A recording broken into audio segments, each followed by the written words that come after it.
এই যে দেখতে পাচ্ছেন এটা হলো বোলপুর স্টেশন।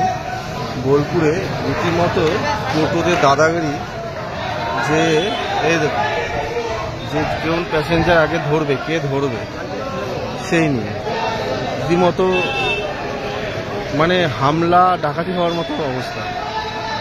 দেখে মনে হয় কোনো মারামারি চলছে, কিচ্ছু না, জাস্ট ট্রেন আসলো, কোন প্যাসেঞ্জার ধরবে, কে কটা প্যাসেঞ্জার ধরবে, এই নিয়ে নিজেদের মধ্যে একটা ভয়াবহ পরিস্থিতি। এই যে দেখুন,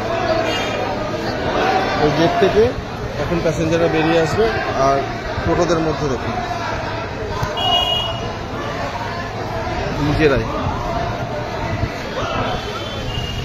নিজেরাই পুলিশের জিআরপিতে এর জন্য বারবার আসছে, তারা করছে, তারা দৌড়ে পালাচ্ছে, জিআরপি যেই সরে যাচ্ছে আবার যেরকম ছিল সেরকম।